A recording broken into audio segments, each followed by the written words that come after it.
વિસાવદરમાં આમ આદમી પાર્ટીની જંગી બહુમતીથી જીત થઈ ત્યારથી ભાજપના વળતા પાણી શરૂ થઈ ગયા છે। વિસાવદરમાં 17,000 વોટથી આમ આદમી પાર્ટી જીતી છે। તેની સાથે સાથે હવે સમગ્ર ગુજરાતમાં પણ આમ આદમી પાર્ટીનો વોટ શેર દિવસે ને દિવસે વધી રહ્યો છે। આમ આદમી પાર્ટી વિસાવદરમાં ગત પરિણામની કમ્પેરિઝનમાં 3 ગણા મતોથી જીતી છે, જેનાથી હવે સમગ્ર ગુજરાતમાં પરિવર્તનની લહેર ખુલ્લી દેખાઈ રહી છે। ભાજપના 30 વર્ષના શાસનથી જનતા ખૂબ જ ત્રાહિમામ પોકારી ગઈ છે અને હવે ક્યાંક ને ક્યાંક જનતા પરિવર્તન ઈચ્છી રહી એવું લાગી રહ્યું છે। આનો વધુ એક દાખલો જોવા મળ્યો છે, જ્યારે રવિવારે સમગ્ર ગુજરાતમાં યોજાયેલી 3500થી પણ વધુ જ્યારે ગ્રામ પંચાયતોની ચૂંટણી યોજાયેલી હતી, એમના પરિણામો આવવાના શરૂ થઈ ચૂક્યા છે। એની અંદર ભાજપ માટે આ પરિણામો ખૂબ જ નિરાશાજનક જોવા મળી રહ્યા છે અને ભાજપની મોટા પાયે ક્યાંક ને ક્યાંક હાર સામે દેખાઈ રહી છે।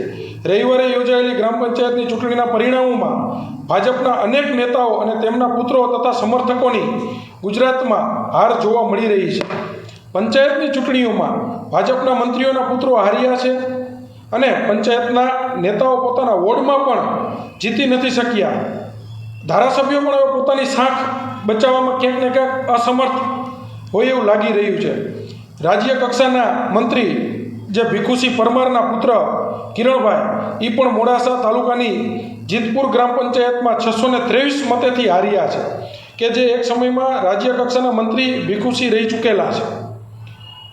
ત્યારબાદ આ ઉપરાંત પૂર્વ મંત્રી આપણે જે વાસણભાઈ જે આહિર છે, એમના જે દીકરા ત્રિકમભાઈ, એ પણ સરપંચની ચૂંટણી હારી ચૂક્યા છે।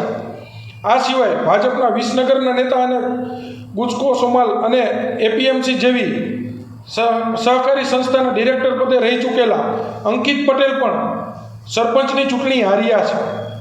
ગાંધીનગરના કલોલ તાલુકાના વાસણજડા ગામના ભાજપના યુવા વયના મહામંત્રી પદના ઉમેદવાર એક 70 વર્ષના બુઝુર્ગની સામે પોતે હારી ચૂક્યા છે। આ સિવાય આણંદ અને વડોદરામાં પણ અનેક જગ્યાએ ભાજપના હોદ્દેદારોને હારનો સ્વાદ ચાખવો પડ્યો છે।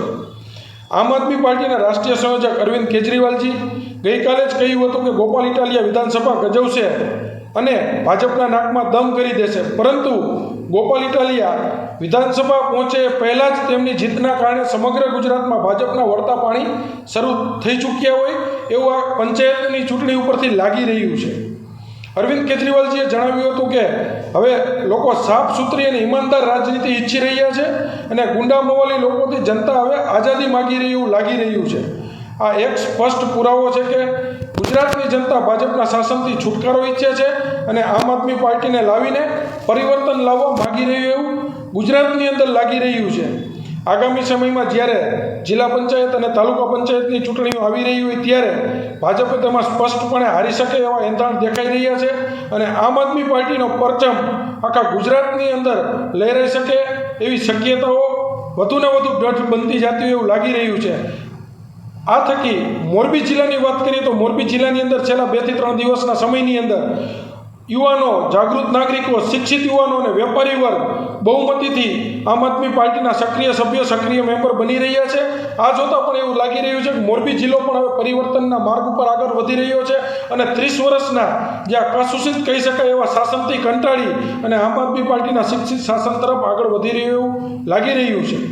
સમગ્ર ગુજરાતની અંદર અત્યારે જે શિક્ષિત વર્ગ, યુવા વર્ગ જે આમ આદમી પાર્ટી સાથે જોડાઈ રહ્યો છે, એ જોતાં એવું લાગી રહ્યું છે કે આવનારા સમયની અંદર આમ આદમી પાર્ટી દરેક ક્ષેત્રની અંદર પ્રચંડ બહુમતીથી જીત હાંસલ કરી શકે એવું લાગી રહ્યું છે। ત્યારબાદ આપણે મોરબી જિલ્લાની વાત કરીએ તો મોરબી જિલ્લાની અંદર તમારા આસપાસના વિસ્તારોની અંદર ક્યાંય પણ વણુકેલા પ્રશ્ન દેખાતા હોય તો તમે ગમે તે સમયે આમ આદમી પાર્ટીનો સંપર્ક કરી શકો છો। અમે તમારી સાથે ખંભો મિલાવી અને કામ કરવા માટે તત્પર છીએ અને અમે પ્રજાને, લોકોને પણ આહ્વાન કરીએ છીએ કે તમે એક જાગૃત નાગરિક બનો અને મોરબી જિલ્લાને આગળ લઈ જવા માટે થઈને મોરબીના જે કંઈ પણ પડતર પ્રશ્ન છે તમારા નજીકના વિસ્તારની આસપાસના, એ તમે ઉઠાવો અને આની અંદર જે કંઈ પણ જરૂરિયાત પડે ત્યાં અમે આમ આદમી પાર્ટીના નેતા થકી, આમ આદમી પાર્ટીના આગેવાનના નાતે અમે તમારી સાથે ખંભો મિલાવીને ઊભા રહેવા માટે તૈયાર છીએ।